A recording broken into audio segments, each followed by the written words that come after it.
baseball will honor and remember the great Jackie Robinson. The first African-American to play in the majors made his debut on that day back in 1947 as a member of the Brooklyn Dodgers. Commissioner Bud Selig called it the most powerful moment in baseball history. He made his comments at Shea Stadium Thursday night, one of many ballparks paying tribute to the Hall of Famer's legacy.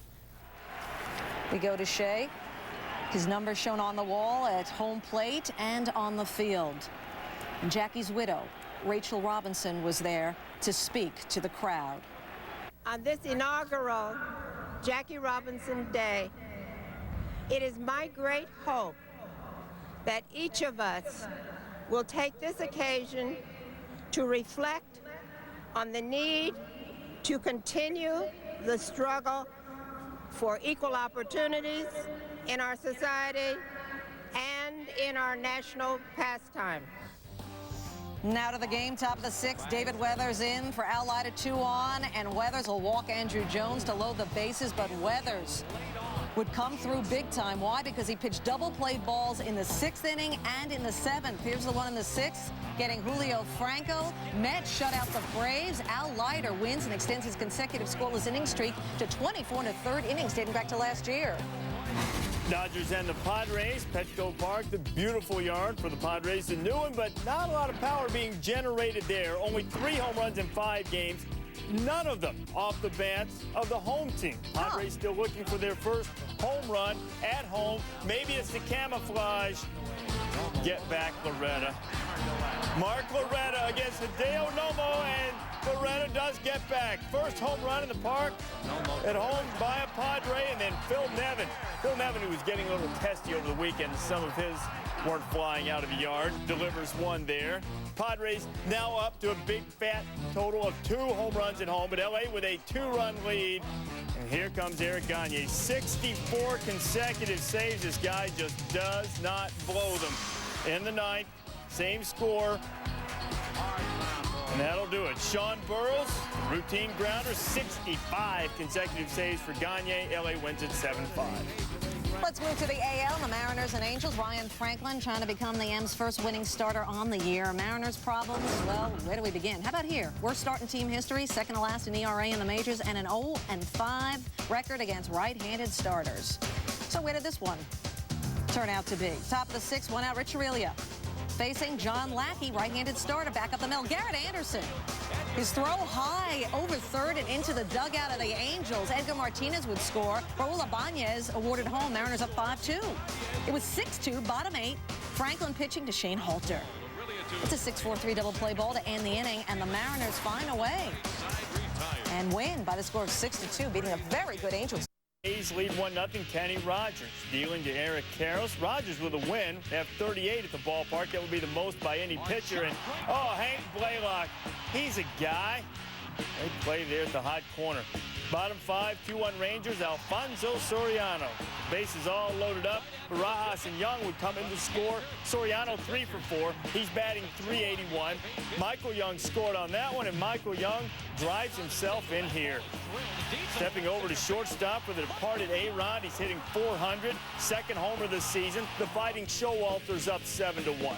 Bottom 8, 7-2 Rangers. A's playing some D. Marco Scutero used his glove to Bobby Crosby, earning the double play. Great defense by Oakland. Good efforts would go to waste. Rangers win it by a count of 7-2, and Rogers did indeed get that win. Chilly night in Boston. First batter of the game, Brian Roberts. He logs on, and he's part of the Gone Network. First of the year, O's up 1-0. Bill Miller, no hits in his last 16 at-bats. Miller bringing the big wood, and the Sox grab a 5-2 lead. Let's go back to April 4th now. Pedro against his buddy David Segui. No, not much intent there. The two are good friends, sort of got away from him. A little tip of the hat. But even the best buddies will hit you back. Segui, a 3-run job. Pedro went 5, gave up 7 runs, 8 hits. Not one of Pedro's better nights, to say the least. Bottom of the 10th, 2 out, bases loaded. Buddy Groom against Miller. Miller, Luis Matos saving the moment for the O's. Still tied at 7 after 10. Here's Terry Francona. That was heartbreaking. I don't know if they had it on camera or not, but I know I took a couple steps up on the field. I think everybody in the ballpark thought the game was over. Not over yet. Going to be over soon. Miguel Tejada, his first of the season off of Bronson Arroyo, who's going to start against the Yankees next Monday. Orioles go on to win 12-7. Question for Jeff Brantley. What? Jackie Robinson being honored with his number 42. Also, there was a video tribute to the game to have the first scoreless Richie Sexson. 6 homers in 15 games at Coors Field. That one against Scott Ellerton. 2-run home run for Sexton. He had 3 RBIs. So did Shea Hillenbrand. Oh, by the way. Bottom 8, Rockies down 11-7. Have a runner on, 1 out. Jose Valverde facing Denny Hawking. Valverde, throws it away. Instead of an inning-ending double play, the runner's on 2nd and 3rd, 1 out. Next batter, your pinch hitter is Mark Sweeney. Sweeney, it's deep.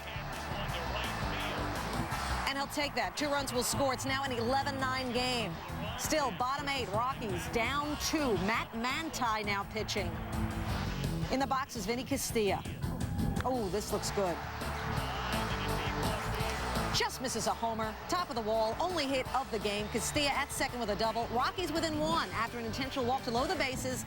Manti gets out of it, getting Todd Green to ground to 3rd.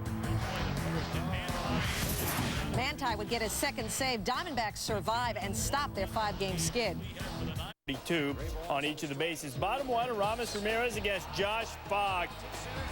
Ramirez is bona fide. What are you? Cub fans showing their appreciation, perhaps to the Pirates, for trading Ramirez. Cubs up 3-1. Bottom 2, same score. Michael Barrett. It's his first multi-homer game. He had a couple on the day. He leads the Cubs with 9 RBI. And Josh Fogg gave up 4 homers in 4 innings on Thursday. He'd given up 50 over the previous 2 years. Carlos Zambrano pitching on the hill, facing Bobby Hill and Moises Alou. The nifty sliding catch. Cubs win it by a count of 10-5. Craig Biggio and the Astros trying to rip off their 5th straight win, facing the Brewers. Bottom 1, 3-0 Milwaukee. Biggio, big time. A solo job to left. Milwaukee still holding on to a 3-1 lead, but Biggio with that swing ties Bobby Bonds, 3rd most leadoff homers in Major League history with 35. It's a National League record. Ricky being Ricky leads everybody with 81. A man named Brady with 44, 2nd place on the list. Bottom 1, same score. Jeff Kent now up against Ben Sheets. This, my friends, a top play nominee, courtesy of Wes Helms, inning over. Top 4 men on 1st and 2nd. Scott Podsednik, runner-up for Rookie of the Year last year. Lance Berkman can't haul it in. That would score a run. Milwaukee with a 4-1 lead. Still top 4 men on 2nd and 3rd. Junior Spivey, I meant to do that. 2-run score. Brewers win 6-2. Phillies looking to snap a 5-game losing streak, taking on the Reds. Juan Castro batting 167, but this will help his confidence. 2-run RBI double opposite way. That scores Austin Kearns and Sean Casey, who went 2 for 4. 3-0 Reds. Before the game, Reds pitcher, what's that, his Barbie backpack? I think I had that one when I was 6. Yeah. Wagner pitching, runners on the corners for Pat Burrell. Burrell, who's had struck out swinging his first 3 times up. The flare will work for an RBI single, scoring Placido Polanco, 4-3 game. Next batter, Mike Lieberthal. 2 for 29 going into this at-bat. Lieberthal, he had just 3 hits this year, right? 2 of those 3 hits, home runs. 6-4 Phils. Top of the 9th, Phillies, Billy Wagner entered the game to the tune of Metallica's Enter Sandman, and then Barry Larkin made his exit. Wagner gets his 2nd save, and the Phillies snap that 5-game losing streak. Fans in San Juan could go to the Expos game and listen to the Canadians on the radio. I'm sure they're doing that. The Expos and the Marlins in San Juan. Hee-Seop Choi. This is his 5th home run of the season. He only had 8 in 80 games last year. Providing some power for the Marlins, up 3-0, and the pitching's been great. Haven't allowed an earned run in 32 innings. He had 21 scoreless during that streak, too. And Carl Pavano, whose dad owns a dry cleaners, was bringing the heavy starts, getting Brian Schneider there. Not he bad. went 7 innings, giving up only 3 hits. Bottom of the 6th, Orlando Cabrera, the liner that Mike Lowell has, and he gets Pavano out of a jam. Top of the 8th, the Expos' Chad Bentz, who was born with a deformed right hand. He calls it his birthmark. And a la Jim Abbott, who was an inspiration to him, makes the play by switching hands and doing it all with his left hand. No runs, no hits, and 1 inning of work for him. In the 9th, Miguel Cabrera, he had homered in 4 straight games. He had not gone yard in this one, and he is attempting to do so here. But Turmel's sledge, not of Sister Sledge. Cabrera 2 for 4 with a run scored, did not go yard. Armando Benitez on to close it out, and the Marlin pitchers now have gone 30 consecutive scoreless innings. The Expos scoreless in 33 innings, and the Marlins have just been outstanding. 8-1 are the champs. They've given up a grand total of 13 runs all season. That ties the Major League record for fewest runs allowed through a team's first 9 games. And the 10 runs scored by the Expos in 9 games, second fewest in baseball history. White Sox looking to complete a sweep of the Royals. Top 4, Royals down 3-1. Juan Gonzalez in the box off of Mark Burley. He allowed 5 runs in 6 innings. What a nightmare. First home run of the year for Gonzalez. Royals creep within 1. Same score in the 5th, 1 on for Frank Thomas. It's gone. He's hitting .226 this year, though. Just his 2nd extra base hit of the season. First home run of the year. Brian Anderson, meanwhile, struggled for the 3rd straight start. Royals down by 2. Benito Santiago gets a hold of 1. He'll take the double. 2 runs will come in. Burley not thrilled with this because suddenly we have a tie game at 5 as the Royals climb back. Still tied, bottom 8. In the box for Chicago, it's Paul Konerko. All right, enough already, Mark. Move on. The grounder. Angel Barroa, great stop, and then the throw and super pick by Ken Harvey for the out. We head to extras. Bottom 10, on the mound, DJ Carrasco facing Maglio Ordonez. And Ordonez goes and gets the 0-2 slider and just golfs it out of there. His 2nd career walk-off homer. The Sox win Ordonez's 4th homer of the year. And oh, by the way, not a single Royals starter has a win this year. First inning, 1 out, 1 on. We're scoreless. Doug Mientkiewicz pulls 1. See him racing down the line. Kind of gets tangled up with Jason Stanford, a mild ankle sprain. He would hang in there. 3rd inning, nobody out, 1 on, still scoreless. John McDonald scorches 1 to left. Michael Kadire playing scoreless through 3. Top 4, 1 on, 1 out. Corey Koski brings home Jose Offerman. Twins up 1-0. Koski 2 for 3, hit his 3rd home run of the year and drove in a couple. Bottom 7, Brad Radke gets Alex Escobar to ground out to Guzman. Radke went 8, scoreless, struck out 5. Twins win 3-0. The 6-2 Tigers hosting Toronto. The Tigers have not started the season by winning 5 straight series since '84. Looking for a win against the Blue Jays. That means trying to beat Roy Halladay, your Cy Young winner, and he had it going on. Halladay struck out 5. He allowed 8 hits. He walked 1. As you see, there's various Tigers falling in his path. You name them, they were out. Halladay, by the way, would end up pitching a shutout, 1-2 on the year. And remember, he started 1-2 last year, and he went on to win 22 games.